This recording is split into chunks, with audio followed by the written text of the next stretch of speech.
She's been freaking out for the last 20 minutes. She started off by telling everyone to pray for her mother who just passed away. Then she went up and down the aisles telling everyone to pray for her mother. And then she's been like this for the last, 15, 20 minutes. God, you're my savior! God, you're my savior! God, you're my savior! God, you're my savior! God, you're my savior! God, you're my savior! God, you're my savior! God, you're my savior! I don't know if this guy next to her knows her or not. He's been trying to calm her down the whole time. God, you're my savior! God, you're my savior! God, you're my savior! God, you're my savior! God, you're my savior! Don't fucking touch me! God, you're my savior! God, you're my savior! Oh my God! God, you're my savior! God, you're my savior! God, you're my savior! God, you're my savior! God, you're my savior! God, you're my savior! God, you're my savior! God, you're my savior! God, you're my savior! God, you're my savior! Flight attendant asked me to make sure she doesn't try to go to the back door and open it. If she tries to go back, I'm gonna block her. God, you're my savior! God, you're my savior! God, you're my savior! God, you're my savior! God, you're my savior! God, you're my savior! Yeah, Seemed like she was having some kind of panic attack. Shorty should have drove or took the Greyhound. I bet she scared a lot of people on that flight. Can someone explain to me why there are 4 moons in Tampa, Florida? Look at this, you guys. What the hell? And then there's a ship up there. There are 4 moons in Tampa, Florida, and here, I slowed it down for y'all. Look. There's 1. Here's the real moon, or what we think is the moon. That's 2 and 3, 4, and then that ship that's just up there, y'all. What? Y'all see, this is Tampa, Florida. Here's the thing right there, y'all. Look at this. This is crazy. This is me zooming into it. But man, what is that? What do you guys think it is? That should look crazy. So we see the 4 moons plus this thing up here. So weird. What do you guys think it is? All I can say is this year, something big is here. Amazing things are happening. Y'all see all over the earth. This is my birthday year. That's it. You know what I'm saying? This whole year is my birthday. This is in Tampa, Florida. Thank you for sharing this video, y'all. Thank you. I'm so grateful. Let me know what you guys think about this video. This video is strictly for entertainment purposes only. I am only raising awareness to interesting situations during this interesting time. Like, comment, share for more videos like this. Thank you for tuning to my frequency. You already know. Did you know that there are hidden portals in Earth's magnetic sphere? And scientists, along with NASA, have known this for decades. Yeah, portals, just at the outer edge of Earth's atmosphere, right as you get to space. Scientists have even named these portals. They're called X-spots because of the point where the magnetic connection is and the portal begins. Portal, that's kind of a key word to this thing, because a portal is a place where something either enters into or comes out of. So since scientists admit that these portals exist right on the edge of space, where do they go to and where do they come from? Now, obviously, there's a lot of speculation about this, and while I would just be guessing, I do have an opinion myself. Maybe the alien worlds, other dimensions, or a different time itself. Yeah, the future, the past, where these portals go to and come from, it's all speculation. But one thing is absolutely clear. Those X-spot portals are real, they exist, and the powers to be know about them. Shabadoo booskies! Shabadoo! Has anybody talked to you about Wilkes land? What I've heard that it's a portal. A portal takes you from one structure to another or to a vessel outside our atmosphere. Like an invisible elevator. This particular portal was underground, inside a structure. What did it look like? It had a frame, had hieroglyphics, whatever the meanings were, we still don't know. But the structure, or the frame of this portal, acted like a wormhole from point A to point B, a moon pool. A moon pool? The description I've been told looks just exactly like a moon pool. Okay, what is a moon pool? A moon pool, say it's in a submarine that's very deep. You've got a hatch in the floor that is open to the sea. Water does not come in and flood the vessel, The ambient pressure keeps that water, but you can enter the water and ascend from it through this moon pool. And so, do you mean that using the word moon pool, that you're saying that there's something that's vertical that looks like a moon pool? Looks like you're walking into the water, but it's not water. Shape? The ones I've been described of is square. Square? Yes, ma'am. It would be, I'm sure you've seen the movie Stargate. Exactly same thing, except the frame is square, not round. Hey, y'all really believe they got portals in certain places? Not just the kind that look like portals, but ones you can actually walk through and they take you somewhere. Be wild if these portals lead to a MLK in the middle of a hood. So there's a study that 90% of ghost encounters may be during sleep paralysis. Because you can't do anything. Because you can't do it. So whenever you have one of those moments where you do see a spirit is when you're like in sleep paralysis or even hypnotized. You know when you're hypnotized and you can't move? I think it's the same thing. I think they're doing it. Because look. When you are in like sleep paralysis, what if that's like a dimension or that's like... That's what I was trying to say. Remember how I told you that, remember, and you were like, that's sleep paralysis? Yeah. When I was having sleep paralysis, I told you I felt like 3 presences around me, like moving around me, like you know when you're sleeping and someone like sits on your bed and you just feel like you feel the weight. I had that like on the 2 sides of me and at the bottom of me. So what if that, when you do have that, you're vulnerable to spirits? What if? What is this one? What if? Yeah, you know, probably. I think so, right? You ever woke up with scratches, bruises, and sores on your body? What if I told you are being attacked by a demonic spirit? I want people to understand that this spiritual war is real. We are really spirits, and I want you to understand what our body really is. Our body is just like a vehicle, a truck, or a car. If you can't protect your vehicle, someone is going to hijack it. Just like someone steals cars, there are spirits that actually steal your body. And this goes back to astral projection, and it goes back to sleepwalking. We have a portal, some people call it the witch hour, between 3 a.m. and 5 a.m. where a lot of people actually wake up and they don't know why they woke, or some people wake up and they feel like something is actually staring at them. It is. These are witches and spirits because 3 o'clock and 5 a.m. is actually a portal. Time is actually shifting. So what you want to do is this. You want to learn how to protect your body. You can get crystals. You can use some kind of water. But what you don't want to do is you don't want TVs in your room. You don't want mirrors in your room. You don't even want to bring your cell phones in your room because anything that has a reflection is actually a portal. So once you understand that demons and spirits and witches can actually contact you through TVs and portals and laptops and computers, remove anything that has an artificial reflection. The only thing that has a real organic reflection is water.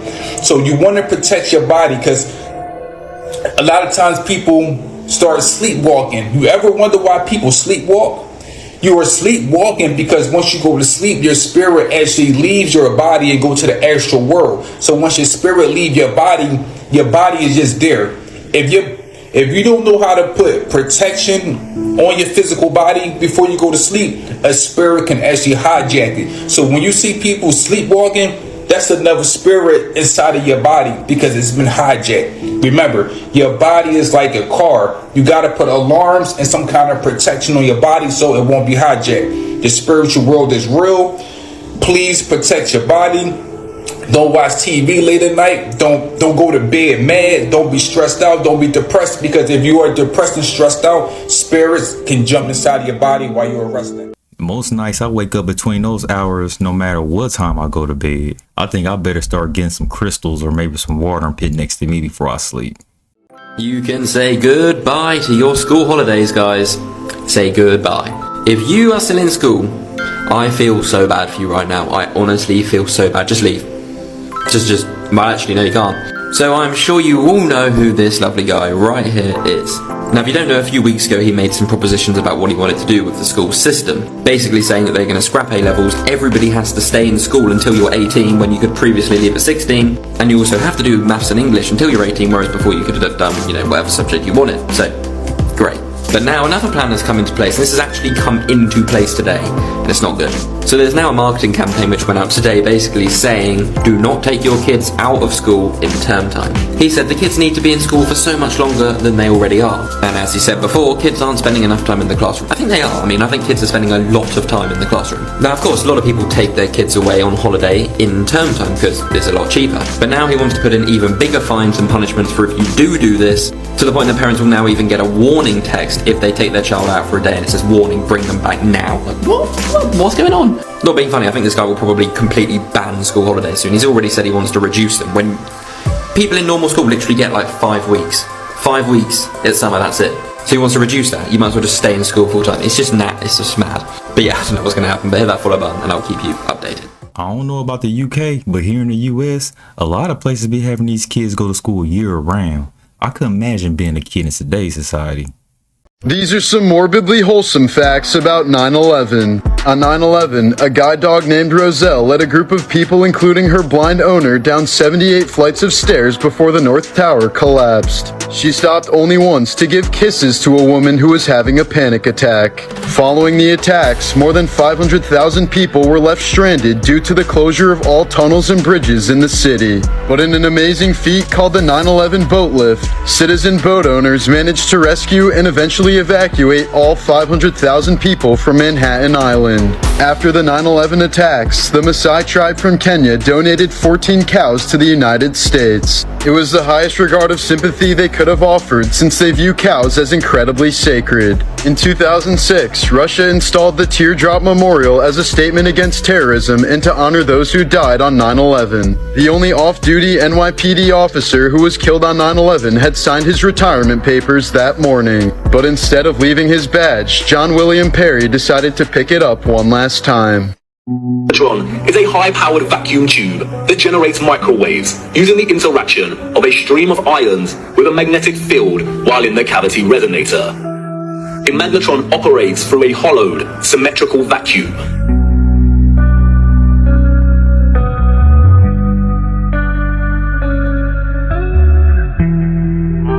It emits powerful microwaves that can act as a source of free energy. If you break the symmetry or close a vacuum, it no longer functions. But can you see the resemblance? These structures were never intended to hold glass within them. The controllers added the stained glass to the rose windows to shut off the magnetron's function. They closed out instruments of free energy. And they are everywhere in these structures.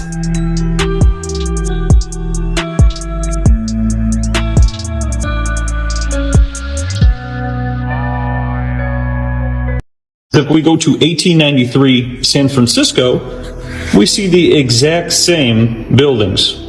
Now what's interesting is San Francisco had a great fire and an earthquake. And what was interesting is when the firefighters attended the fire, they used TNT and cannons to put out the fire. Surely doesn't make any sense, but this is just one of the many buildings of San Francisco. And as we go through here, look at that detail. Looking just like Chicago. Go through a couple more. Just see it. Ooh, look at that one. Just absolutely stunning. More stunning buildings. And all looking like castles. Just remarkable. I mean, look at this. I mean, think about it, a time of survival that you're building buildings like this, and then look at this. This is a weather vane or an atmospheric antenna to gather ether. These are all antennas to do the exact same thing. Now, the most interesting thing is when the buildings remain from these world fairs, they always get rid of the antennas first, which is interesting. And then they remodel it and make it look kind of ugly. But these are just some more photos. Oh, looks exactly like Chicago again. 1893 all over again. So someone was building the same way there, same way here, same exact time period. And then you got to think about travel, and you got to think about moving things, moving materials. You know, let's say somebody was on, let's say, a horse or wagon. Even if you had a train and you were moving things, you don't have any trucks. This one is built on water. Look at the remarkable detail here.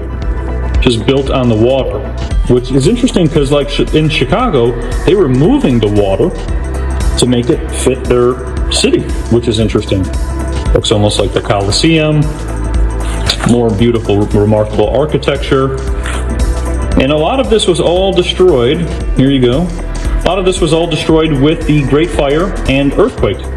And what's interesting when you look at the photos from the fire, only certain things caught on fire. You know, only certain buildings caught on fire, just like Chicago.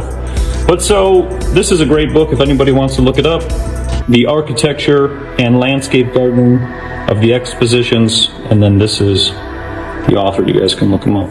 Could you imagine a world of free energy? That would eliminate a lot. But from my experience, they'd just find another way to charge, either for devices or something. That there is nothing happening by chance. Over the city, looking down on Washington, D.C., you'll see there are two main boulevards culminating in a pyramid. And just at the very top of the pyramid is a street cutting it off. And then within the triangle at the top, where the eye on the dollar bill is the Capitol. And the Capitol building sits there. It's a pyramid. Then it has the Cleopatra's Needle, which is a Washington monument. And the river, the long riverway, and the long waterway is called the River Styx, which is where Pharaoh went into heaven on the river Styx. It is all laid out in Masonic symbolism, and the five-pointed star, which is a pentagram, has always been used. Satan worship, satanic worship, the five-pointed pentagram, and if you take the arms off of a pentagram, you have a pentagon. And the United States Pentagon is sitting exactly due north, aiming due north at the North Star Thuban, which is drawing power, according to the ancient Egyptians, for the god of war. Just take a road map of Washington, D.C. Just take a look at it from the air, and you'll see what appears to be the goat of Mendez. And the goat of Mendez, which is a symbol in Freemasonry. Right. It's a symbol. It's a demonic symbol within the Freemasonry. You see the goat and the horns and the whole thing. The whole city is laid out like that. It's all over. So what we're basically saying here is that there is nothing happening. So a worker donated her kidney to her boss and later got fired. This is part 2 to that video. I'm trying to put the pieces together. Something just doesn't seem right. When she hired a lawyer, Stevens was given a different job at another dealership 50 miles away before being fired. When you get fired, what reason did they give? They just told me that I wasn't working up to their standard, that I was making mistakes. So in part 1, she went home when she wasn't feeling good and her boss called her and chewed her out. And, you know, is she trying to get special treatment about giving her kidney? This is a strange story. If you didn't know, you would say that this is the worst boss in the world. But let's try to put this one together. Let's continue the story. If I didn't live through it myself, I probably would have a hard time believing it also. But this is exactly how it happened. On Monday, Jacqueline Brucia said this. I will always be very grateful that she gave me a kidney. I have nothing bad to say about her. She did a wonderful thing for me. And I wish her the best. So the obvious question, why then did Debbie Stevens get fired? This is just so strange to me. You give your kidney and then you don't show up for work. The Atlantic Auto Group has this to say. It is unfortunate that one employee has used her own generous act to make up a groundless claim. Atlantic Auto treated her appropriately and acted honorably and fairly at every turn. As for Debbie Stevens, she's now left to prepare her lawsuit and deal with her raw emotions. Suing for what? Have to be ashamed about? That's just it. Nothing really, I guess. So what is she suing her boss for? All right, we're going to see the final in part 3. So here's the recap. A worker gives her boss a kidney. She gets fired. She files a lawsuit, and later she gets her job back. This is the strangest story ever. This is the final part, part 3, where we see it put together, all right? This one's been a wild one. This is one of those stories in which you say there must be something else here. Now, they hired her back, and there's no evidence of a bad performance record at all. Well, you know, she had worked there for the auto group from 2009 to 2010, took off to go to Florida, and then they hire her back when she comes back to the New York area. So she had this new job they transferred her to. She said she was slow getting up and running, but there's nothing that would appear to be, so damaging that they needed to. No one stepped forward to say, here's what's going on, sir. So you know from hanging around the news business, there's always another shoe that drops, some other piece of the story that comes out and you go, aha. If this story turns out to be what Debbie Stevens is saying it is, then, ladies and gentlemen, we have a new leader in the Boss from Hell Derby. Wow. So this is what I think. I think she was trying to do a good thing in her heart, and she thought that she would get better treatment than she got after she gave her kidney, and then she resented her boss because she gave her kidney. It's her fault for giving her kidney. What do you think? Comment below. I think she was on the verge of losing her job already to give up a kidney. That was nice and all, but she would have had to get that kidney from somewhere else. I ain't never liked none of my jobs, and barely liked any of my bosses. See the background. All you smokers, all you weed smokers, indica, sativa, Gary Payton, Gorilla Glue, Sour Diesel, top shelf smokers, Stizzy, cookies, trap shops. Well, y'all thought y'all was big smoking. Y'all thought you was doing something. Check this out. Why would anyone try to get high off human bones? Run that video, and this is for educational purposes only. Share this with some of you love, care, and respect. Run it. Why would anyone try and get high of human bones? That's what the message that I'm getting here. That the beating of the gifts here is about that. It's about what? About taking bones and make kush. In Sierra Leone, a new drug is turning young people into zombies. They call it kush, dried leaves mixed with a cocktail of chemicals. As the impact of Africa's worst drug epidemic deepens, disturbing reports have emerged about the newest ingredient, human bones. We have come to one of the main cemeteries in Freetown because we are told that local communities are forming groups to stop the grave robbers. They are called Friends of the Dead. We have many destructions. Even this is all that. There is not even remains inside here. Oh, this is another one. Yeah. Come. See inside. Come here. So the coffin and everything is there, but they just took the bones. Yeah. Wow. They're taking all the bones. They're taking the bones. Yeah. How many graves destroyed is it? It's more than thousands. More than 1,000 graves. Yeah, 2,000. Despite the work of David and his friends, even the dead aren't safe from the Kush crisis. At the country's only mental health hospital, Dr. Jusu Matia has seen the recipe change over time. You know, it's an ever-changing phenomenon. One time you hear they have added formalin, before you know it, they have added something else. But the recent substance that has been added now is the human bone. Human bones contains a lot of sulfur, and sulfur has the potential of giving that feeling of high, especially when taken in at high concentrations and when inhaled, because it goes directly to the brain. I told y'all what was coming. See, now they talking about poison AI went rogue in training, and it said it couldn't be taught again. Like it literally just got infected by a virus. And then what's the scariest part is AI is learning how to hide its bad behavior from the researchers. It's an AI system that is similar to ChatGPT. It said this AI started to move maliciously, and then they tried to remove it by applying several safety training techniques designed to root out the illness. And they said regardless of the training techniques, the AI still misbehaved. It's getting so bad to the point to where one technique even backfired, teaching the AI to recover its triggers of its malicious actions. We really just gonna sit up here and ignore all the signs that has been given to us. We remember not too long ago when this Tesla AI robot attacked the engineer, leaving a trail of blood. Even US generals have been warning us to watch out for these out-of-control robots. Am I the only one that got Terminator, iRobot vibes? Y'all keep your eyes open, man. Let me know what y'all think about these out-of-control robots in the comments. Like or follow for more wisdom and stay tuned. Fortunately for us, AI robots can only do what's programmed for the time being. Errors happen. Now when they start making them self-talk, then we're in a world of trouble. Whilst filming herself, a realtor encounters some paranormal activity.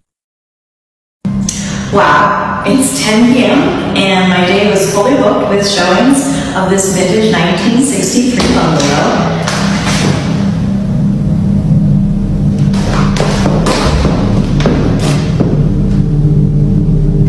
The door swings open on its own, so she grabs the camera and explores the house. Go ahead, do it again. But as she walks around, there is nobody.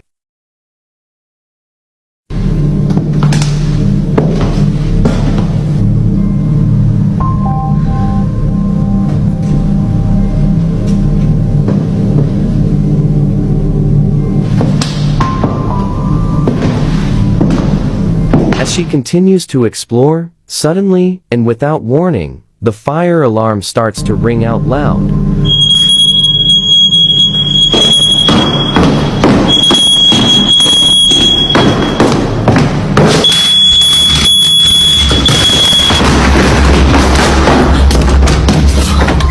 Watching that again, as she approaches the noise, the fire alarm drops from the ceiling. The realtor then quickly runs out the door, and the clip ends. Thing is other planets or outer space. I believe the planets are actually just fallen angel beings, and I'm about to show you. So we know, according to scripture, stars are angels, angels are stars. We know that we all live under God's firmament. There's no such thing as outer space. So all the stars or angels are inside the firmament. Right, according to Revelation, the 7 stars are the angels of the 7 churches, right? So we know stars are angels. Right? We know 1/3 of the stars of heaven or the angels fell, right? They disobeyed God. These are known as the fallen, right? Now the book of Ezekiel gives us a description of what some of these angels look like. As for their appearances, they four had one likeness, as if a wheel had been in the midst of a wheel. So a wheel inside of a wheel. This is a picture of Mars captured by the Nikon P1000 camera. What do you see? A wheel inside of a wheel. Now, you can go find a bunch of Greek and Roman gods that actually have the same names as the planets. They were named after them. Because they're not actually planets, the false gods are really just fallen angels in disguise. This stuff is no joke, you can go look it up. Why do you think they had us building these solar system projects in school, trying to get us to memorize all these names? We were giving false idolization to these false gods. Right, and they gave us hints, right? Some of them actually do look like wheels inside of wheels, but this is fake. It's not what they actually look like. These are the true photos of what these so-called planets actually look like. They're all wheels inside of wheels. These are the fake ones. Now these are some pictures of stars as well that have the same exact appearance, just normal stars. Alright, so what God has ordained for these angels is to move in this circuit type fashion around the earth, right? Right, so if there was certain of these stars or these angels not moving in this circuit, they'd basically be disobeying him, right? Which is what the planets are, wandering stars. I believe they are part of the fallen, which is why they're connected to all these Roman and Greek false gods. I believe he gave us a hint at this in the book of Jude. Raging waves of the sea, foaming out of their own shame. Wandering stars, to whom is reserved the blackness of darkness forever. Why are these wandering stars or these wandering angels so shameful? Let me know what you guys think about this one. Don't forget to like and follow to stay tapped in with the truth, and I'll see you in the next one. If you're a programmer, you may get to play with a quantum computer this year. Quantum computers have a few issues. For one, they're sensitive, and they don't like movement or loud noises. Second, they can need temperatures just above absolute zero, so space. But their biggest problem is how often they're wrong. A quantum computer's error rate is about 1 in 1,000, compared to the 1 in 1 billion billion in a classical computer. A classical computer uses bits. There are 2 options, 1 or 0, and there can only be 1 at a time. Quantum computers use qubits, which can exist anywhere between 1 and 0. So basically, instead of trial and error, where a classical system has to solve a problem by trying every option, a quantum computer can calculate all of them at once. But since qubits are easily disturbed, like me, that makes them error prone. Quera, a quantum computing company out of Boston, has dramatically reduced the error rate by adding redundancies, where data is just stored in multiple places, so if one qubit fails, there's plenty of other places to pull the same data. This has reduced their error rate to 0.5%, which is a term that will become more and more common as all these companies compete over it. Quera plans to launch access to it this year, and there's a waitlist you can sign up for. Their hope is that the more people who test it out, the faster it'll push the programming forward. You know, free labor.